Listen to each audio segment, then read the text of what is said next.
My name is Nick Rabat, and my autobiography is on St. Francis of Assisi, and this is Impartial Fulfillment for Church History 301, Professor Scoggins. St. Francis was born circa 1181 in Assisi, Duce of Spoleto, Italy. His birth name is Giovanni de Pietro de Bernardone.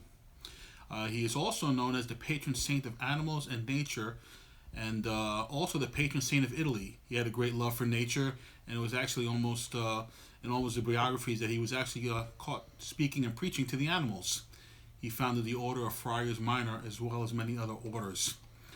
St. Francis was the son of a wealthy cloth merchant and the mother of a Frenchman. He was a privileged youth who had everything he could ever want. He was also quite the rebellious teenager and was given over to wine, parties, and indulging in his very sinful nature. He was a very handsome, witty, and intelligent young man, and he had also the privilege of being trained in things such as archery, wrestling, and horsemanship. So he was a very privileged youth and had things that many others didn't. His nature had caused him to drop out of school at an early age as a teenager and earned him quite the reputation in his town as a troublemaker, and everybody knew who he was. St. Francis, like many today, had no desire to follow in his dad's business or to follow in his footsteps. He had much grander visions. He actually wanted to be a knight, a hero. He wanted his name to live on in infamy long after his death as a mighty warrior. In 1202, he had the chance. War broke out between Assisi and Perugia. Francis, being a very unskilled man of war and member of the militia, found himself in the center of a bloody battle in which scores of his friends were butchered and left on the battlefield to die. He spent the next year as a prisoner of war while his captors waited for a ransom from his life from his father, knowing his father's reputation and his father's wealth. It was after a year that he was actually released. It was also during this time that an apparent illness had taken its toll on him and caused him to begin to reevaluate his life. It was also about this time that he started receiving visions. Now, back in Assisi at 1203, he went back to his former way of life and his former way of sinful living. In 12,005, he enlisted again in the militia in the army of one Walter III, Count of Brienne. And shortly after that, he returned to Assisi, having received a vision and a loss for his earthly, worldly lifestyle. This is actually a pretty cool story. Some biographers have revealed that while in the countryside, he encountered a leper, and having kissed the leper, came to understand that his former way of life had no more hold on him. That kiss was reportedly said to be very sweet in his mouth.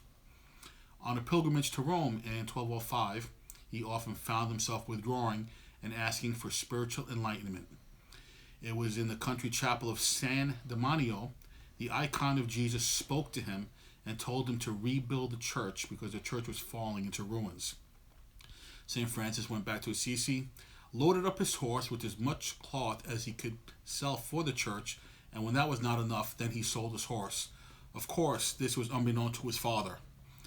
The priest, knowing Francis and his father's reputation, however, would not accept the money that he had raised, and St. Francis angrily threw the money on the floor and left outraged. Having them being brought before the Bishop of Assisi by his father to account for his actions, it was then that Francis renounced his earthly father and only having God as his father. Several accounts also state that he stripped himself of his clothing and the priest had to give him his tunic to cover him up. It was this final act that led Francis into rejecting the world for the cause of Jesus Christ. There is no record that Francis and his dad ever spoke to each other again. He then retreated into the hills of Assisi, living the life of a beggar and seeking ways to rebuild the churches.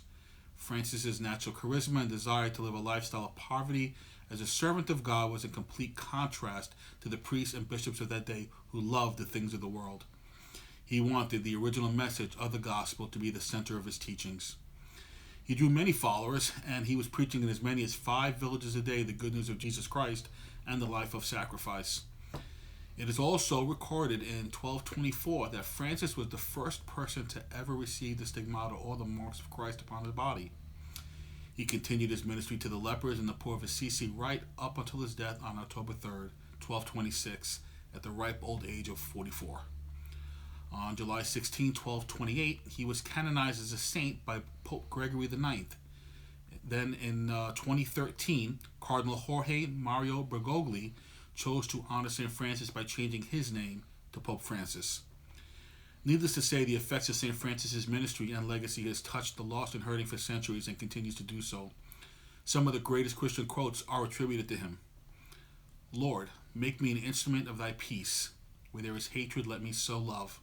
Where there is injury, pardon. Where there is doubt, faith. Where there is despair, hope. Where there is darkness, light. And where there is sadness, joy. O divine Master, grant that I may not so much seek to be consoled as to console, to be understood as to understand, to be loved as to love.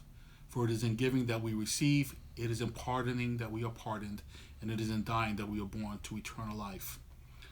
Another quote of St. Francis is, start by doing what is necessary, then what is possible, and suddenly you find yourself doing the impossible. Also, this is one of my favorites, do all you can to preach the gospel, and if necessary, use words, letting us know to live the Christian life before people and that they'll see Jesus in us. Thank you.